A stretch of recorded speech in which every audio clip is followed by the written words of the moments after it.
नमस्कार मैत्रिणींनो, स्वागत आहे तुमचं आपल्या यूट्यूब चॅनलमध्ये। आज कढी बनवलेली, मस्त अशी ताकाची कढी बनवलेली मैत्रिणींनो। जिवंत फोडणीची कढी कशी बनवायची व्हिडिओ पूर्ण बघावा लागेल तुम्हाला।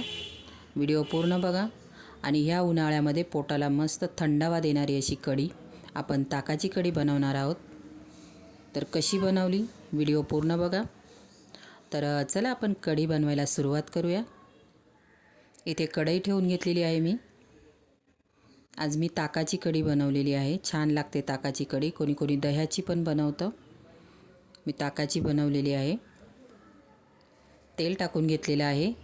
तेल छानसं कडकडीत गरम होऊन द्यायचं। मोहरी टाकून घेतली, जिरं टाकलेलं आहे मी, अर्धा चमचा दोन्ही टाकून घेतलेले आहेत। पहिलं जिरं टाकायचं, नंतर मोहरी टाकायची, त्यानंतर लसूण घ्यायचा आहे आपल्याला, भरपूर सारा लसूण घ्यायचा आहे। लसूण ठेचून घ्यायचा मैत्रिणींनो। कढीमध्ये जेव्हा आपण फोडणी देतो तेव्हा लसूण ठेचून टाकायचा, खूप छान टेस्ट लागते कढीला।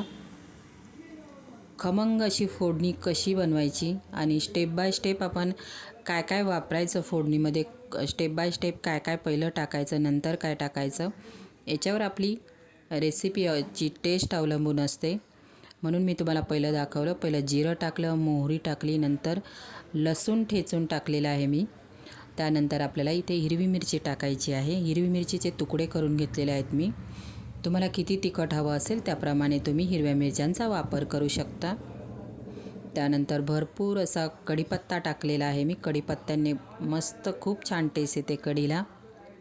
हीच खमंग फोडणी तयार करायची आहे। मस्त असा लसूण थोडासा ब्राऊन होऊन द्यायचा, मिरची छान तेलामध्ये तळली गेली पाहिजे, जिरं थोडंसं ब्राऊन झालं पाहिजे, मोहरी मस्त अशी तेलामध्ये फुटली पाहिजे मैत्रिणींनो।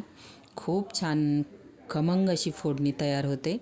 तर इथे मी थोडंसं लालसर होऊन द्यायचं आहे सगळं। त्यानंतर शेवटी आपल्याला हळद टाकायची आहे, कारण हळद आपण आत्ताच टाकलं तर ती जळली जाणार।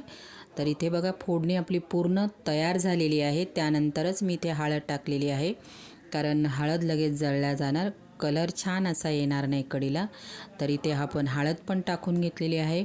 आता इकडे दह्यामध्ये मी ताक घेतलेलं आहे ताक घेतलेलं आहे। ताकामध्ये मी 2 ते 3 चमचे चण्याचं पीठ घेतलेलं आहे, मिक्स करून घेतलेलं आहे। चण्याचं पीठ व्यवस्थित मिक्स करायचं, पिठाच्या गाठी राहिल्या नाही पाहिजे, व्यवस्थित मिक्स करून घ्यायचं। आता मी ताक आणि चण्याचं पीठ मिक्स केलेलं होतं ते ओतून घेतलेलं आहे फोडणीमध्ये। बघा खमंग अशी फोडणी तयार झालेली आहे, तुम्ही बघू शकता। चवीला ही कढी अप्रतिम लागते मैत्रिणींनो, नक्की एकदा तुम्ही ट्राय करा।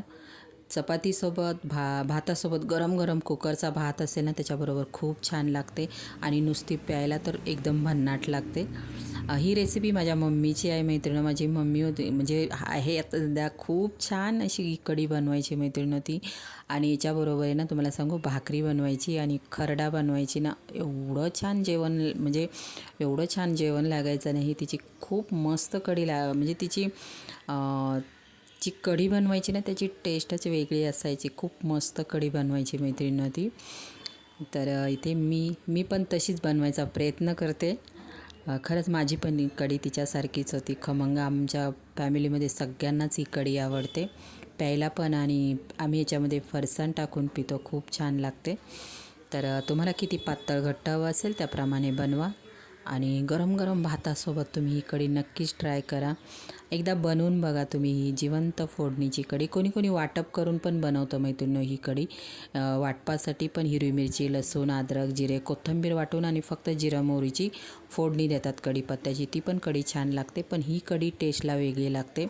करून बघा एकदा तुम्ही। माझे व्हिडिओ कोणत्या शहरातून, गावातून, देशातून बघतात मला नक्की एक कॉमेंट करा मैत्रिणींनो, म्हणजे मला तुमचे आभार मानता येईल। मस्त अशी कढी मस्त उकळलेली आहे, एकदम मस्त उकळी आलेली आहे। आपल्याला शेवटी कोथिंबीर टाकायची, मस्त बारीक चिरून कोथिंबीर टाकायची।